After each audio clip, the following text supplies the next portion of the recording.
Question number 61। Rigveda के किन 6 मंडलों को वंश मंडल या गोत्र मंडल कहा जाता है? प्रश्न का सही उत्तर है दूसरे मंडल से 7वें मंडल तक। व्याख्या। ऋग्वेद के द्वितीय से सप्तम मंडल को वंश मंडल कहा जाता है। गोत्र शब्द का सर्वप्रथम उल्लेख ऋग्वेद में हुआ था। Question number 62। किस वेद में जादुई माया और वशीकरण मैजिकल चार्म्स एंड स्पेल्स का वर्णन है? इस प्रश्न का सही उत्तर है अथर्ववेद। व्याख्या। अथर्ववेद की भाषा और स्वरूप के आधार पर ऐसा माना जाता है कि इस वेद की रचना सबसे बाद में हुई थी। अथर्ववेद के 2 पाठों शौनक और पेपलद में संचित वे लगभग सभी स्तोत्र ऋग्वेद के स्तोत्रों के छंदों में रचित हैं। दोनों वेदों में इसके अतिरिक्त अन्य कोई समानता नहीं है। अथर्ववेद दैनिक जीवन से जुड़े तांत्रिक धार्मिक सरोकारों को व्यक्त करता है। इसका स्वर ऋग्वेद के उस अधिक पुरोहिती स्वर से भिन्न है जो महान देवों को महामंडित करता है और सोम के प्रभाव में कवियों की उत्प्रेरित दृष्टि का वर्णन करता है। प्रश्न संख्या 63। आर्य शब्द इंगित करता है। बहुत ही आसान प्रश्न है। आर्य शब्द का मीनिंग है श्रेष्ठ वंश को। व्याख्या। आर्य शब्द का शाब्दिक अर्थ श्रेष्ठ या कुलीन होता है। आर्य शब्द अर्ध धातु से बना है जिसका अर्थ है जो संस्कार द्वारा श्रेष्ठता स्थापित कर लिया गया हो। मैक्स मुलर ने आर्यों का भारत आना मध्य एशिया से माना है। आर्यों द्वारा निर्मित सभ्यता वैदिक सभ्यता कहलाई। आर्यों की भाषा संस्कृत थी। आर्यों का समाज पितृ प्रधान था। प्रश्न संख्या 64। ऋग्वेद में कुल कितने मंडल हैं? ऋग्वेद में मंडलों की संख्या 10 है, तो ऑप्शन चौथा सही है। व्याख्या। ऋग्वेद सनातन धर्म अथवा हिंदू धर्म का स्रोत है।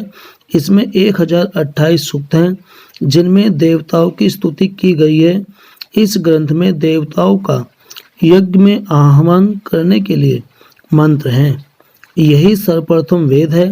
ऋग्वेद को दुनिया के सभी इतिहासकार हिंद यूरोपीय भाषा परिवार की सबसे पहली रचना मानते हैं। ये दुनिया के सर्वप्रथम ग्रंथों में से एक है। ऋक संहिता में 10 मंडल बाल किल्य सहित 1028 सूक्त हैं। वेद मंत्रों के समूह को सूक्त कहा जाता है जिसमें एक देवत्व तथा एकार्थ का ही प्रतिपादन रहता है। ऋग्वेद के सूक्त विविध देवताओं की स्तुति करने वाले भाव भरे गीत हैं। इनमें भक्ति भाव की प्रधानता है। यद्यपि ऋग्वेद में अन्य प्रकार के सूक्त भी हैं परंतु देवताओं की स्तुति करने वाले स्तोत्रों की प्रधानता अधिक है। प्रश्न संख्या 65। आर्य भारत में संभवतः आए। अभी व्याख्या में आया। मैक्स मुलर ने बताया था ये मध्य एशिया से आए थे। प्रश्न संख्या 66। कौन सा वेद अंशतः गद्य रूप में भी रचित है? प्रश्न संख्या 66 का सही उत्तर है यजुर्वेद। व्याख्या। यजुर्वेद हिंदू धर्म का एक महत्वपूर्ण श्रुति यानी जिसको सुना जा सके धर्म ग्रंथ और चारों वेदों में से एक है। इसमें यज्ञ की असल प्रक्रिया के लिए गद और पद मंत्र हैं। यह हिंदू धर्म के 4 पवित्र प्रमुख ग्रंथों में से एक है और अक्सर ऋग्वेद के बाद दूसरा वेद माना जाता है। इसमें ऋग्वेद के 663 मंत्र पाए जाते हैं। फिर भी इसे ऋग्वेद से अलग माना जाता है क्योंकि यजुर्वेद मुख्य रूप से एक गद्यात्मक ग्रंथ है। यज्ञ में कहे जाने वाले गद्यात्मक मंत्रों को युजुस कहा जाता है। प्रश्न संख्या 67। सभा और समिति प्रजापति की 2 पुत्रियां थी का उल्लेख किस वेद में मिलता है? इस प्रश्न का सही उत्तर है अथर्ववेद में। व्याख्या। सभा और समिति प्रजापति की 2 पुत्रियां थी का उल्लेख किस वेद में मिलता है? अथर्ववेद में। परीक्षित को कुरुओं का राजा कहा गया तथा इसमें कुरु देश की समृद्धि का अच्छा विवरण मिलता है। इस वेद में आर्य एवं अनार्य विचारधाराओं का समन्वय है। उत्तर वैदिक काल से इस वेद का विशेष महत्व है। प्रश्न संख्या 68, ऋग्वैदिक युग की प्राचीनतम संस्था कौन सी थी? इस प्रश्न का सही उत्तर है विदत। व्याख्या, यह आर्यों की सर्वप्राचीन संस्था थी। इसे जनसभा भी कहा जाता था। रॉथ के अनुसार विदत संस्था सैनिक, असैनिक तथा धार्मिक कार्यों से संबंधित थी। इसी कारण के.पी. जायसवाल विदत को एक मौलिक बड़ी सभा मानते हैं। राम शरण शर्मा इसे आर्यों की प्राचीनतम संस्था मानते हैं। उनका मानना है कि ऋग्वेद में विदत का उल्लेख 22 बार हुआ है। आपके अनुसार विदत ऐसी संस्था थी जो युद्ध में लूटी गई वस्तुओं अथवा उपहार और समय समय पर मिलने वाली भेंटों की सामग्रियों का वितरण करती थी। ऋग्वैदिक काल में स्त्रियां भी सभा और विदत में भाग लेती थीं। इस प्रकार सभा, समिति, विदत और परिषद वैदिक राजतंत्र में सहायक के रूप में काम करती थी। ऋग्वेद तथा इस पर लिखे गए ब्राह्मण एवं ऐतरेय ब्राह्मण दोनों में राजा के निर्वाचन संबंधी सूक्त पाए जाते हैं। प्रश्न संख्या 69, ब्राह्मण ग्रंथों में सर्वाधिक प्राचीन कौन है? इस प्रश्न का सही उत्तर है शतपथ ब्राह्मण। व्याख्या, शतपथ ब्राह्मण शुक्ल यजुर्वेद की दोनों शाखाओं काण्व व माध्यान्दिनी से संबंध है। यह सभी ब्राह्मण ग्रंथों में सर्वाधिक महत्वपूर्ण ग्रंथ है। इसका रचयिता याज्ञवल्क्य को माना जाता है। शतपथ ब्राह्मण के अंत में उल्लेख है से आदिन्यानि मानि शुक्लानि यजुषी बाज सनयन याज्ञवल्क्येन खयायन्ते। इस सूत्र में शतपथ ब्राह्मण में 14 कांड हैं, जिसमें विभिन्न प्रकार के यज्ञों का पूर्ण एवं विस्तृत अध्ययन मिलता है। 6 से 10 कांड तक को सांडिल्य कांड कहते हैं। प्रश्न संख्या 70, गोत्र व्यवस्था प्रचलन में कब आई? गोत्र व्यवस्था उत्तर वैदिक काल में प्रचलन में आई। गोत्र व्यवस्था का प्रचलन भी उत्तर वैदिक काल से ही प्रारंभ माना हुआ जाता है। लोम विवाह का अर्थ क्या है? उच्च वर्ण पुरुष का निम्न वर्ण नारी के साथ विवाह। निम्न वर्ण पुरुष का उच्च वर्ण नारी के साथ विवाह। उच्च वर्ण पुरुष का उच्च वर्ण नारी के साथ विवाह और निम्न वर्ण पुरुष का निम्न वर्ण नारी के साथ विवाह। इसका सही उत्तर है उच्च वर्ण पुरुष का और निम्न वर्ण नारी के साथ विवाह। व्याख्या, अनुलोम विवाह उच्च जाति के पुरुष और निम्न जाति की महिला के बीच विवाहित है। प्रश्न संख्या 72, प्रतिलोम विवाह तब माना जाता है जब उच्च वर्ण का पुरुष और निम्न वर्ण की नारी के साथ विवाह कर लेता था। जब उच्च वर्ण की नारी निम्न वर्ण के पुरुष के साथ विवाह कर लेती थी।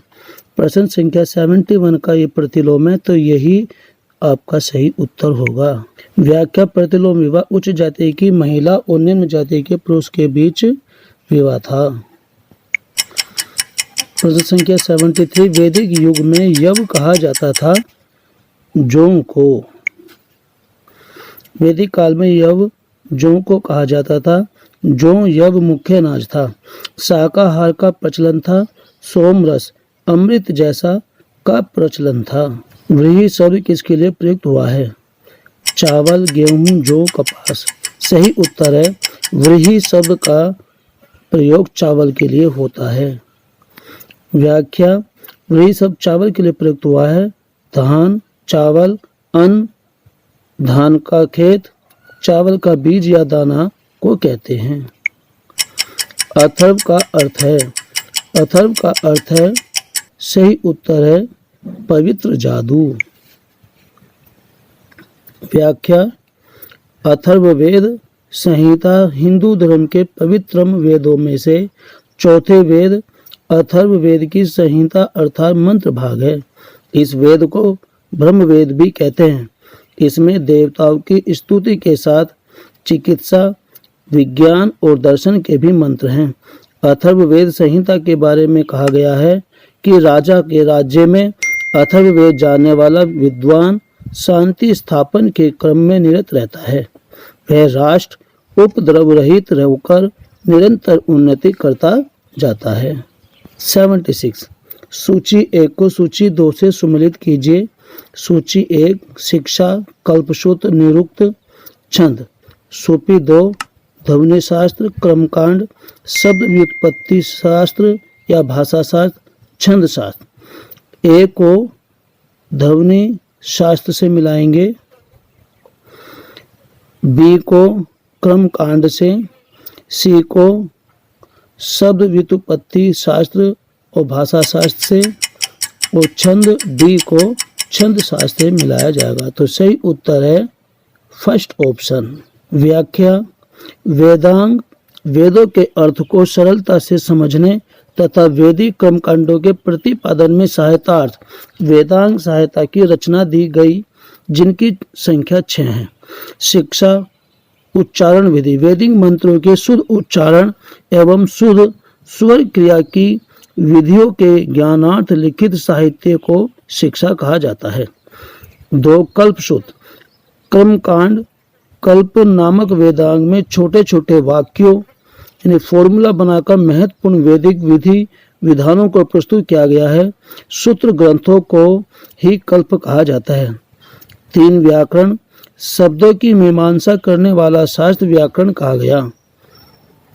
4 निरुक्त या भाषा विज्ञान, क्लिष्ट वैदिक शब्दों के संकलन निघंटु की व्याख्या हेतु यास्क ने निरुक्त की रचना की थी, जो भाषा शास्त्र का प्रथम ग्रंथ माना जाता है। 6 वैदिक मंत्र प्राय छंदबद्ध है। 6 ज्योतिष, शुभ मुहूर्त में याज्ञिक अनुष्ठान करने के लिए ग्रहों तथा नक्षत्रों का अध्ययन करके सही समय ज्ञात करने की विधि से वेदांग ज्योतिष की उत्पत्ति हुई। 77 प्राचीनतम व्याकरण अष्टाध्यायी के रचनाकार हैं पाणिनि। 78 निम्न में से कौन सी स्मृति प्राचीनतम है? सही उत्तर है मनु स्मृति। व्याख्या, भारत में वेदों के उपरांत सर्वाधिक मान्यता और प्रचलन मनुस्मृति का ही है। इसमें चारों वर्णों, चारों आश्रमों, 16 संस्कारों तथा सृष्टि उत्पत्ति के अतिरिक्त राज्य की व्यवस्था, राजा के कर्तव्य, भांति भांति के विवादों, सेना का प्रबंध आदि उन सभी विषयों पर परामर्श दिया गया है जो कि मानव मात्र के जीवन में घटित होने संभव है। यह सब धर्म व्यवस्था वेद पर आधारित है। आदि काव्य की संज्ञा किसे दी जाती है? सही उत्तर है रामायण। व्याख्या, रामायण कवि वाल्मीकि द्वारा लिखा गया संस्कृत का एक अनुपम महाकाव्य है। इसके 24,000 श्लोक हिंदू स्मृति का वह अंग है जिसके माध्यम से रघुवंश के राजा राम की गाथा कही गई है। रामायण के 7 अध्याय हैं जो कांड के नाम से जाने जाते हैं। अग्निदेव कहते हैं, वशिष्ठ देवर्षि नारद ने से यह कथा सुनकर महर्षि वाल्मीकि ने विस्तार पूर्वक रामायण नामक महाकाव्य की रचना की। जो कोई भी इसके प्रसंग सुनता है वह स्वर्गलोक को जाता है। संख्या 80 प्राचीनतम पुराण है। प्राचीनतम इन चारों पुराणों में सबसे पुराना जो पुराण है वो मत्स्य पुराण है। सही उत्तर है फर्स्ट ऑप्शन। व्याख्या, मत्स्य पुराण में भगवान श्री हरि के मत्स्य अवतार की मुख्य कथा के साथ अनेक तीर्थ, व्रत, यज्ञ, दान आदि का विस्तृत वर्णन किया गया है। इसमें जल, प्रलय, मत्स्य व मनु के संवाद, राजधर्म, तीर्थ यात्रा, दान, महात्म्य, प्रयाग महात्म्य, काशी महात्म्य, नर्मदा महात्म्य, मूर्ति निर्माण महात्म्य एवं त्रिदेवों की महिमा आदि पर भी विशेष प्रकाश डाला गया है। 14,000 श्लोकों वाला यह पुराण भी एक प्राचीन ग्रंथ है। प्रश्न संख्या 81, ऋग्वेद में सबसे पवित्र नदी किसे माना गया है? प्रश्न 81 का सही उत्तर है सरस्वती। व्याख्या, कई भूविज्ञानी मानते हैं और ऋग्वेद में भी कहा गया है कि हजारों साल पहले सतलुज जो सिंधु नदी की सहायक नदी है और यमुना जो गंगा की सहायक नदी है के बीच एक विशाल नदी बहती थी जो हिमालय से लेकर अरब सागर तक बहती थी। आज ये भूगर्भीय बदलाव के कारण सूख गई है। ऋग्वेद में इस नदी सरस्वती को नदीतमा की उपाधि दी गई। उस सभ्यता में सरस्वती ही सबसे बड़ी और मुख्य नदी थी, गंगा नहीं। प्रश्न संख्या 82, वैदिक समाज की आधारभूत इकाई थी। इस प्रश्न का बहुत ही आसान उत्तर है कुल अथवा कुटुंब। व्याख्या, प्रशासन की सबसे छोटी इकाई कुल थी। एक कुल में एक घर में एक छत के नीचे रहने वाले लोग शामिल थे। परिवार के मुखिया को कुलुप कहा जाता था। एक ग्राम कई कुलों से मिलकर बना होता था और ग्रामों का संगठन विश कहलाता था और विशों का संगठन जन और कई जन मिलकर राष्ट्र बनाते थे। ग्राम के मुखिया को ग्रामीणी और विश का प्रधान विशपति कहलाता था। प्रश्न संख्या 83, ऋग्वेदिक काल के उस सबसे प्रधान देवता की पहचान करें जिसकी स्तुति में 250 सूक्तों की रचना की गई थी। इस प्रश्न का सही उत्तर है इंद्र देवता। व्याख्या, ऋग्वेद में लगभग 250 सूक्तों में इंद्र की स्तुति की गई है, अतः ऋग्वेद में सर्वाधिक सूक्त इंद्र के लिए ही प्रयुक्त हैं। प्रश्न संख्या 84, किस वेद में सभा को नरिष्ठ अर्थात सामूहिक वाद विवाद या अनुलंघनीय कहा गया है? प्रश्न का सही उत्तर है अथर्ववेद। प्रश्न संख्या 85, किस रचना में नारी को सुरा और पांसा के साथ 3 प्रमुख बुराइयों में शामिल किया गया है? इस प्रश्न का सही उत्तर है मैत्रायणी संहिता में। मैत्रायणी संहिता में स्त्री की तुलना मदिरा, विष और पासे से की गई है। प्रश्न संख्या 86, उत्तर वैदिक काल में किस देवता को सर्वोच्च स्थान प्राप्त था? प्रश्न का सही उत्तर है प्रजापति। व्याख्या, प्रजापति को सर्वोच्च देवता कहा गया जबकि परीक्षित को मृत्यु लोक का देवता कहा गया। उत्तर वैदिक काल में ही वासुदेव सांप्रदाय एवं 6 दर्शनों सांख्य, योग, न्याय, वैशेषिक, पूर्व मीमांसा एवं उत्तर मीमांसा का आविर्भाव हुआ है। प्रश्न संख्या 87, सूची 1 को सूची 2 में सुमेलित कीजिए। सूची ए में राजसूय यज्ञ, अश्वमेघ यज्ञ, वाजपेय यज्ञ और अग्निष्टोम यज्ञ है और सूची 2 में इनसे संबंधित जिनको करना है राजा के सिंहासन रोहण से संबंधित यज्ञ, राजनीतिक शक्ति बढ़ाने हेतु किया जाने वाला यज्ञ, शौर्य प्रदर्शन व प्रजा के मनोरंजनार्थ किया जाने वाला यज्ञ, एक देवताओं को प्रसन्न करने हेतु अग्नि हो पशु बलि दिया जाने वाला एवं सोम रस का पान किया जाने वाला यज्ञ। सही उत्तर के लिए राजसूय यज्ञ को हम राजा के सिंहासन रोहण से संबंधित यज्ञ से मिलाएंगे और बी को अश्वमेघ यज्ञ को 2 से मिलाएंगे, राजनीतिक शक्ति बढ़ाने वाला हेतु किया जाने वाला यज्ञ। वाजपेय यज्ञ को हम शौर्य प्रदर्शन व प्रजा के मनोरंजनार्थ किया जाने वाला यज्ञ कहते हैं और अग्निष्टोम यज्ञ देवताओं को प्रसन्न करने हेतु अग्नि ही हो पशु बलि दिया जाने वाला एवं सोम रस का पान किया जाने वाला यज्ञ है। इस प्रकार से इसका सही उत्तर फर्स्ट ऑप्शन है। राजसूय यज्ञ राजा के सिंहासन रोहण से संबंधित यज्ञ, अश्वमेघ यज्ञ राजनीतिक शक्ति बढ़ाने हेतु किया जाने वाला यज्ञ, वाजपेय यज्ञ शौर्य प्रदर्शन में प्रजा के मनोरंजनार्थ किया जाने वाला यज्ञ और अग्निष्टोम यज्ञ देवताओं को प्रसन्न करने हेतु अग्नि हो पशु बल दिया जाने वाला एवं सोमरस का पान किया जाने वाला यज्ञ है। प्रश्न संख्या 88, सूची 1 को सूची 2 में सम्मिलित कीजिए।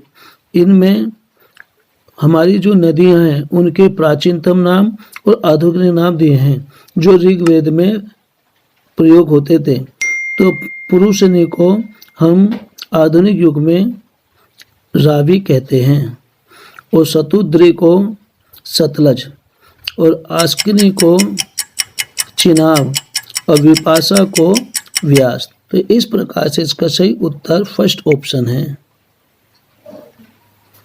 व्याख्या। ऋग्वेद में 42 नदियों का उल्लेख है जिसमें से मुख्य नदियां निम्नलिखित हैं। कुरुमो कुरुम, गोमती को गोमल, कुभा को काबुल, सुवास्तु को स्वात, वितास्ता को झेलम, आस्किनी को चेनाब, परुषणी को रावी और शतुद्र सतलज और विपाशा को व्यास कहा गया है। प्रश्न संख्या 89, संस्कारों की कुल संख्या कितनी थी? बहुत आसान प्रश्न है। संस्कार हमारे 16 कहे जाते हैं। व्याख्या। हिंदू धर्म में 16 संस्कारों यानी 16 संस्कार का उल्लेख किया जाता है जो मानव को उसके गर्भाधान संस्कार से लेकर अंत्येष्टि क्रिया तक किए जाते हैं। इनमें से विवाह, यज्ञोपवीत इत्यादि संस्कार बड़े धूमधाम से मनाए जाते हैं। वर्तमान समय में सनातन धर्म या हिंदू धर्म के अनुयायी में गर्भाधान से मृत्यु तक 16 संस्कार होते हैं।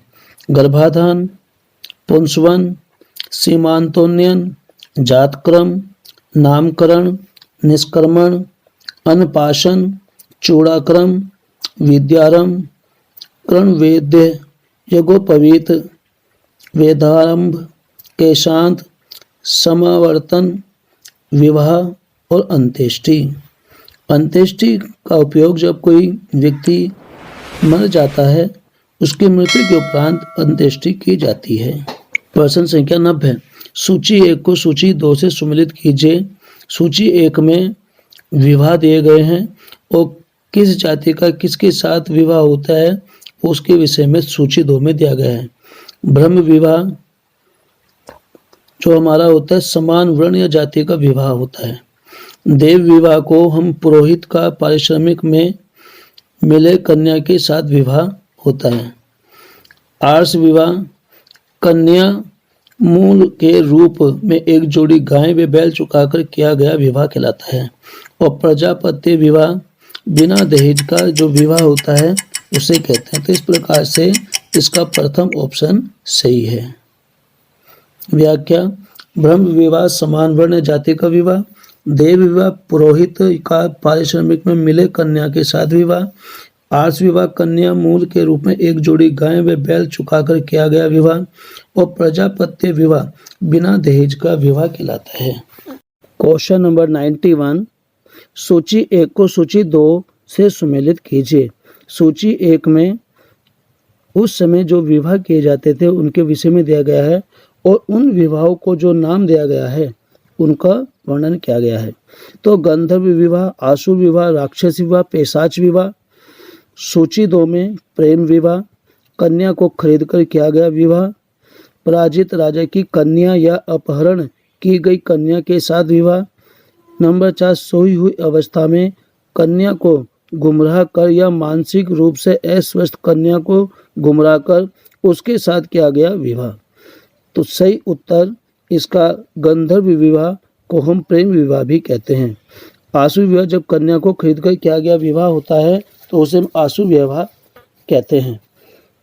पराजित राजा की कन्या या अपहरण की गई कन्या के साथ जो विवाह किया जाता है उसे राक्षस विवाह कहा जाता है। और सोई हुई अवस्था में कन्या को गुमराह कर या मानसिक रूप से अस्वस्थ कन्या को गुमराह कर उसके साथ किया गया विवाह को हम पैशाच विवाह कहते हैं। तो इस प्रकार से इस प्रश्न का सही उत्तर फर्स्ट ऑप्शन है। व्याख्या। गंधर्व विवाह प्रेम विवाह, आसुर विवाह कन्या का खरीद कर किया गया विवाह।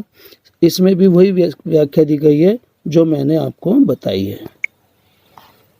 प्रश्न संख्या 92, 3 ऋण शामिल नहीं हैं।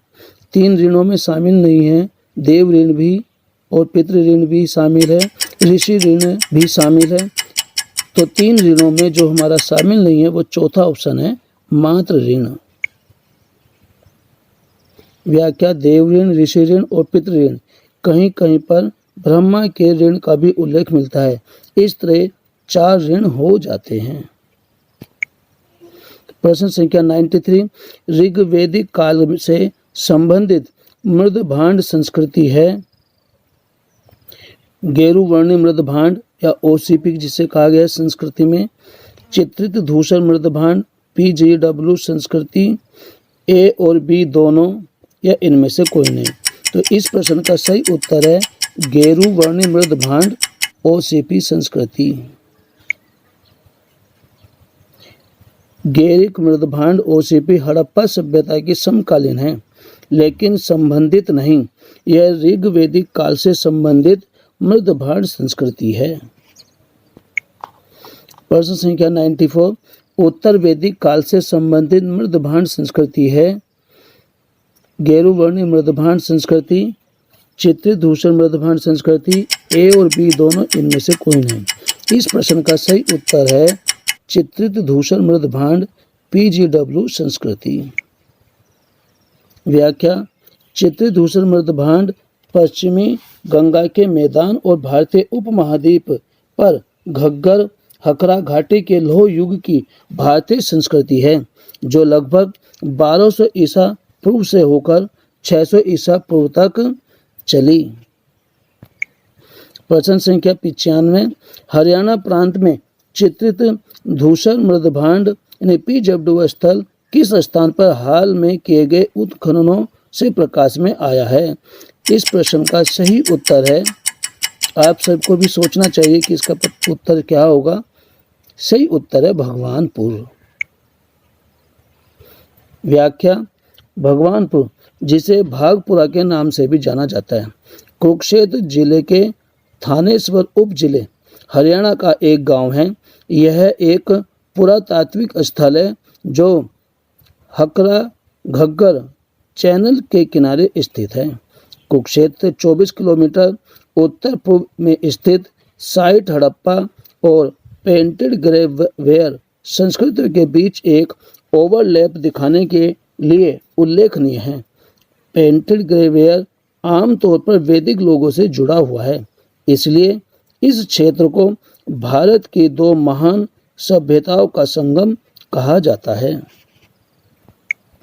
प्रश्न संख्या 96, प्राचीनतम विवाह संस्कार का वर्णन करने वाला विवाह सूक्त किसमें पाया जाता है।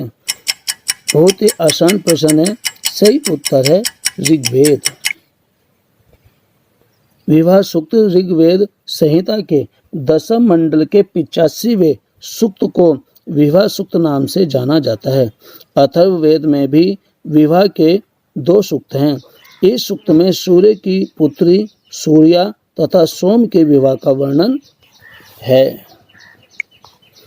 प्रश्न संख्या 97, ऋग्वेद में अधन्य या वध योग्य नहीं शब्द का प्रयोग किसके लिए किया गया है।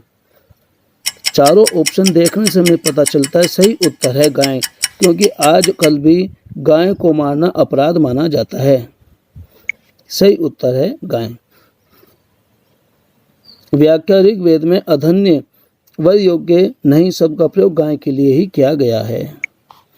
प्रश्न संख्या 98, सूची 1 को सूची 2 से सम्मिलित कीजिए। सूची 1 संग्रहित, भागधूत, क्षता क्षत्रिय, अक्षवाप और सूची 2 में कोषाध्यक्ष, कर संग्रहकर्ता, पांसे के खेल में राजा का सहायक, प्रतिहारी या राजप्रसाद का शिक्षक। सही उत्तर है संग्रहित को हम जो संग्रह करता है उसे कोषाध्यक्ष कहते हैं। अब भागदूत को हम कर संग्रहकर्ता भी कहते हैं, जो कर यानी टैक्स लेता है उसे संग्रह या भागदूत भी कहा जाता है। तो इसका सही उत्तर है फर्स्ट ऑप्शन, ए को 1 से, बी को 2 से, सी को 4 से और डी को 3 से मिलाया जाएगा। व्याख्या, शतपथ ब्राह्मण में 12 प्रकार के रत्नियों का विवरण दिया गया है। सेनानी सेनापति, सूत को राजा का सारथी, ग्रामणी ग्राम का मुखिया, भागधूत कर संग्रहकर्ता, संग्रहिता कोषाध्यक्ष, अक्षवाय पासे के खेल में राजा को सहयोग देने वाला, अक्षता प्रतिहारी, गोविक्रता जंगल विभाग का प्रधान अधिकारी, पालागल राजा का मित्र या विदूषक, महिषी मुख्य रानी, उस समय पर मुख्य रानी को महिषी कहा जाता था। पुरोहित, पुरोहित को धार्मिक कृत्य करने वाला, जो धार्मिक कार्य करते हैं उन्हें पुरोहित कहा जाता है। और युवराज को युवराज ही कहा गया। प्रश्न संख्या 99, ऋत यानी प्राकृतिक संतुलन स्थापित करने के कारण किस वैदिक देवता का ऋतस्य गोप कहा गया? यानी किस वैदिक देवता को ऋतस्य गोप कहा गया है? इस प्रश्न का सही उत्तर है वरुण। व्याख्या, वरुण जो पहले भौतिक नियमों के रक्षक कहे जाते थे, बाद में ऋत के रक्षक यानी ऋतस्य गोपा के रूप में ऋग्वेद में प्रशंसित हैं। प्रश्न संख्या 100, निम्नलिखित में से कौन मूलतः जल या समुद्र का देवता था? इस प्रश्न का सही उत्तर है वरुण। वरुण देवता को जल या समुद्र का देवता माना जाता है। प्रश्न संख्या 101, तीन कर्मों यानी पगों में तीनों लोकों को माप लेने के कारण किसे उपक्रम कहा गया? सूर्य, सवित्र, मित्र, विष्णु। इस प्रश्न का सही उत्तर है विष्णु। प्रश्न संख्या 102, सूची 1 को सूची 2 से सम्मिलित कीजिए। सूची 1 में पूषण, रुद्र, द्योष है दो अदिति, और सूची 2 में पशुओं का देवता, अनैतिक आचरण से संबंधित देवता, आकाश के देवता, देवताओं की माता। तो बहुत ही आसान प्रश्न है। पूषण को पशुओं का देवता कहा जाता है, रुद्र अनैतिक आचरण से संबंधित देवता कहा जाता है, और द्योष दो को आकाश के देवता के रूप में प्रयोग किया गया है, और अदिति देवताओं की माता का नाम है।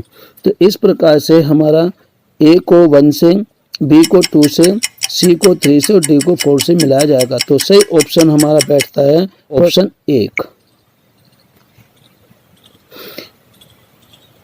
व्याख्या, ऋग्वैदिक कालीन देवी एवं देवताओं की सूची।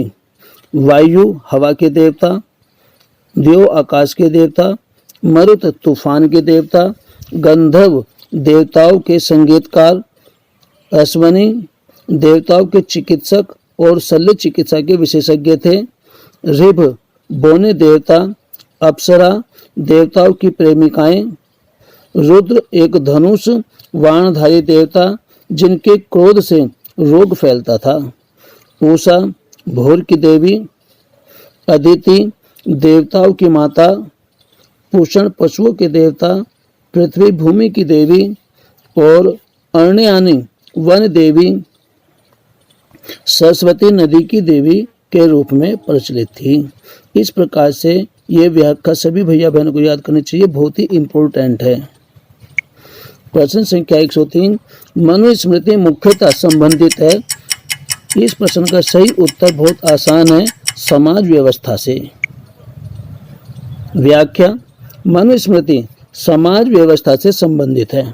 मनुस्मृति हिंदू धर्म एक मनुस्मृति समाज व्यवस्था से संबंधित है। मनुस्मृति हिंदू धर्म का एक प्राचीन धर्मशास्त्र ये स्मृति है। इसे मानव धर्म शास्त्र, मनु संहिता आदि नामों से भी जाना जाता है। यह उपदेश के रूप में है जो मनु द्वारा ऋषियों को दिया गया। इसके बाद के धर्म ग्रंथकारों ने मनुस्मृति को एक संदर्भ के रूप में स्वीकारते हुए इसका अनुसरण किया है। प्रश्न संख्या 104, गायत्री मंत्र की रचना किसने की थी? बहुत ही सरल प्रश्न है, आपको याद होना चाहिए। सही उत्तर है विश्वामित्र। व्याख्या, यह मंत्र सर्वप्रथम ऋग्वेद में उद्धृत हुआ है। इसके ऋषि विश्वामित्र हैं और देवता सविता हैं। सविता का मतलब है सूर्य। वैसे तो यह मंत्र विश्वामित्र के इस सूक्त के 18 मंत्रों में से केवल एक है, किंतु अर्थ की दृष्टि से इसकी महिमा का अनुभव आरंभ में ही ऋषियों ने कर लिया था और संपूर्ण ऋग्वेद के 10 सहस्त्र मंत्रों में इस मंत्र के अर्थ की गंभीर व्यंजना सबसे अधिक की गई। इस मंत्र में 24 अक्षर हैं इनमें 8-8 अक्षरों के 3 चरण हैं। प्रश्न संख्या 105। अवस्था और ऋग्वेद में समानता है। अवस्था किस क्षेत्र से संबंधित है? इस प्रश्न का उत्तर भारत से, ईरान से, इजराइल से या मिस्र से। सही उत्तर है ईरान से। व्याख्या। जिस भाषा के माध्यम का आश्रय लेकर जरथुस्त्र ने धर्म पारस ईरान का मूल धर्म का विशाल साहित्य निर्मित हुआ है उसे अवस्था कहते हैं। अवस्था या जैन अवस्था नाम से भी धार्मिक भाषा और धर्म ग्रंथों का बोध होता है। प्रश्न संख्या 106। निम्नलिखित में से कौन सी एक ऋग्वेदिक आर्यों की लाक्षणिक विशेषता नहीं है? वे अश्वों, रथों और कांसे के उपयोग से परिचित थे। ये सही है। वे लोह के उपयोग से परिचित थे। बिल्कुल सही। प्रश्न संख्या 106 का सही उत्तर वे लोह के उपयोग से परिचित थे। ये गलत है क्योंकि उस समय पर लोहे का जानकारी नहीं थी और इसमें कहा गया वे लोहे के उपयोग से परिचित थे। तो इसका उत्तर ऑप्शन 2 ही सही है। व्याख्या। ऋग्वेदिक आर्य गाय को पालते थे तथा वे पशुपालक थे। वे कृषि उपकरणों से परिचित नहीं थे और कृषि उपकरण सभी लोहे से बनाए जाते हैं, इसलिए इस प्रश्न का सही उत्तर दूसरा ऑप्शन है। प्रश्न संख्या 107। ऋग्वेद में निम्नलिखित किन नदियों का उल्लेख अफगानिस्तान के साथ आर्यों के संबंध का सूचक है? प्रश्न संख्या 107 का सही उत्तर है कुभा और क्रम, तीसरा ऑप्शन।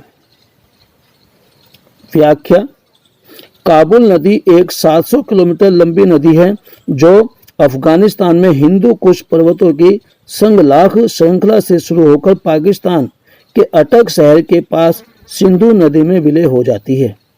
काबुल नदी पूर्वी अफगानिस्तान की मुख्य नदी है और इसका जल संभर हेलमंद नदी के जल संभर क्षेत्र से उन्नई दर्रे द्वारा विभाजित है। प्रश्न संख्या 108। धर्म तथा ऋतु भारत की प्राचीन वैदिक संस्कृति के एक केंद्रीय विचार को चित्रित करते हैं। इस संदर्भ में निम्नलिखित कथनों पर विचार कीजिए। नंबर 1। धर्म व्यक्ति के दायित्वों एवं स्वयं दूसरे के प्रति व्यक्तिगत कर्तव्य की संकल्पना था। नंबर 2। ऋत मूलभूत नैतिक विधान था जो सृष्टि और उसमें अंतर्निहित सारे तत्वों में से सही था। तो इनमें दोनों कथनों में बताना कौन सा कथन सही है या दोनों ही सही हैं। इस प्रश्न का सही उत्तर है केवल एक नहीं, दूसरा भी हो सकता है। तो इस प्रकार से पहला और 2 यानी तीसरा ऑप्शन सही है। व्याख्या।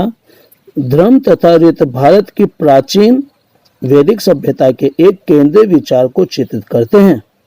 जहां धर्म व्यक्ति के दायित्वों एवं स्वयं तथा दूसरों के प्रति व्यक्तिगत कर्तव्यों की संकल्पना था, वही ऋतु मूलभूत नैतिक विधान था जो सृष्टि और उसमें अंतर्निहित सारे तत्वों के क्रियाकलापों को संचालित करता था।